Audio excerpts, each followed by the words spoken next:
নমস্কার বন্ধুরা, welcome to my channel Nayana Dutta daily life ব্লগে আপনাদের সবাইকে স্বাগত।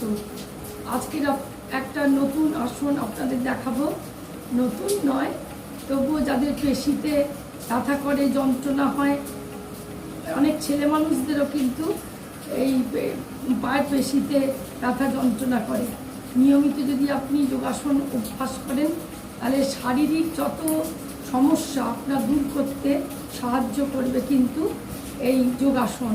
তাহলে নিয়মিত করতে হবে, কিন্তু একদিন দুদিন করলে আপনার এই সমস্যার সমাধান হবে না। আপনি যদি নিয়মিত যোগাসন করেন তাহলে আপনার শারীরিক সমস্যা থেকে আপনি মুক্তি পাবেন। অনেক বাচ্চা ছেলে মেয়েদেরও কিন্তু পায়ে যন্ত্রণা হয়, বলে যে পায়ে ব্যথা করছে। বড়দের তো হয়ই, আর্থারাইটিস বাত আছে যাদের, তাদেরও এই সমস্যা আছে, পায়ে বেশি যন্ত্রণা হওয়া পায়েতে। এই একটা যদি আসন করেন, নিয়মিত নিয়ম মেনে যদি করেন প্রতিদিন, তাহলে আপনাদের এই পায়ের পেশিতে যে ব্যথা করে এগুলো কমে যাবে। করলে আপনারা নিজেরাই দেখতে পাবেন, অনেক ভালো থাকবেন।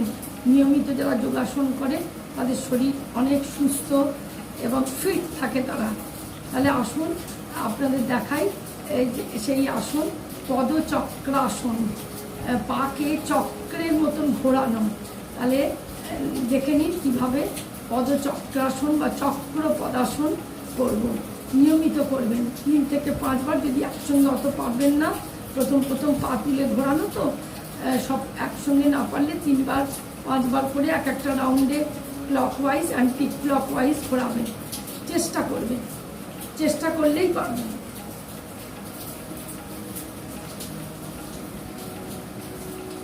প্রথমে সোজা হয়ে এইভাবে শুয়ে পড়তে হবে।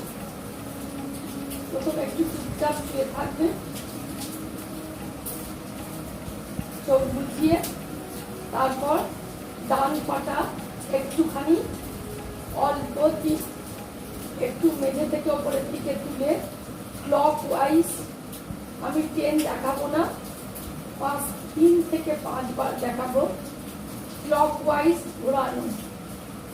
1 2 3 4 5। এটা ক্লকওয়াইজ হলো। যদি পা কনকন করে পা নামিয়ে দেবেন। Anti clock 1 2 3 4 5। পা কনকন করবে, 3 বার করে নামিয়ে দেবেন, একটু বিশ্রাম নেবেন, নিয়ে আবার করবেন। এটা গেল ডান পা। যারা একটা পা এই বাঁ পা সোজা রাখতে পারবে তারা রাখবেন, যারা বাঁ পা সোজা রাখতে পারবেন না তারা কিন্তু হাঁটু এইভাবে ফোল্ড করেও করতে পারবেন। ফোল্ড করেও কিন্তু এইভাবে ক্লকওয়াইজ 1 2 3 4 5 এইভাবে করতে পারবেন যারা এই পা সোজা রাখতে পারবে না। আর যারা পারবেন তারা পা টান থাকবে, তারপর ডান পাটা তুলে ক্লকওয়াইজ 5 অ্যান্টি ক্লক 5 এইভাবে করবেন। 5 না করতে পারলে 3 করলেও হবে। এবার পাটা ডান রাইট লেফট লেগ মিলিয়ে 1 সেট। পাটা ক্লকওয়াইজ 1 2 3 4 5 নামিয়ে দেবেন। তারা না নামালেও করাতে পারবেন মাটিতে, তারা কিন্তু ক্লকওয়াইজ করেই অ্যান্টি ক্লক করতে পারবেন। ক্লকওয়াইজ হলো অ্যান্টি ক্লক 1 2 3 4 5। এই ডান পা বাম পা মিলে একটা সেট হলো। হাতটা পাশে রাখবেন। প্রথমে ধীরে সুস্থে শুয়ে প্রথমে একটু বিশ্রাম নিয়ে নেবেন, তারপর পদচক্রাসন শুরু করবেন। প্রথমে পা কনকন করবে, তাদের পা কনকন করবে তারা একটা হাঁটু ভাঁজ করে করতে পারবেন। একটা সেট হলো, 2টো সেট। 1 পাটা এরকম টান থাকবে, 2 নিচের পাও টান, 3 4 5 anti-clock 1 2 3 4 5 Papa 1 2 3 4 5 anti-clock 1 2 3 4 5 দুটো সেট হলো। এইভাবে আপনারা 3টে 5টা প্রথমে বেশি করতে পারবেন না, 1টা 2টো 3টে অবধি করুন। আপনারা আস্তে আস্তে করবেন, দেখবেন পা কনকন করছে, পাটা মাটিতে নামিয়ে দেবেন। কিন্তু যখন ঘোরাবেন তখন কিন্তু নিচে এসে ফ্লোর টাচ হবে না, ওপর থেকে ঘোরাতে হবে, মাটিতে টাচ হবে না।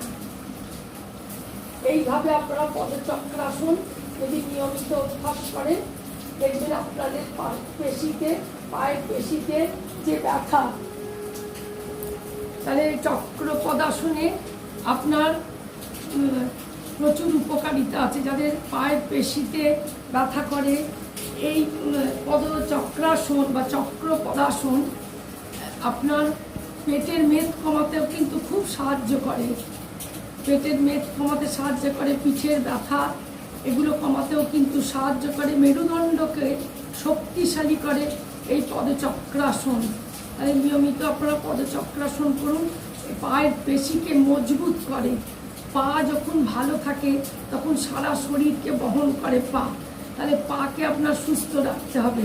পায়ে যদি সবসময় ব্যথা যন্ত্রণা হয়, ভালো করে হাঁটতে পারছেন না, চলতে পারছেন না, সিঁড়ি ভাঙতে পারছে না, বাচ্চাদেরও কিন্তু হয় এগুলো, পায়ে যন্ত্রণায় পেশিতে যন্ত্রণা হয়, পেন হয়, এইগুলো কিন্তু বাচ্চারাও করতে পারে। সিঙ্গেল লেগ সার্কলিং, এগুলো হচ্ছে পদচক্রাসন।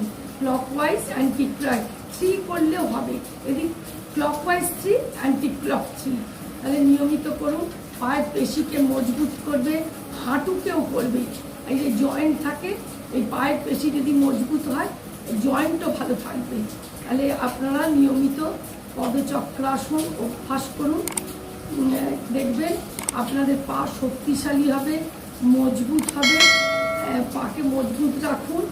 আর তাহলে আজকের এই পর্যন্ত, আবার নতুন আপনাদের একটা আসন দেখাবো। আপনারা সবাই ভালো থাকুন, নমস্কার।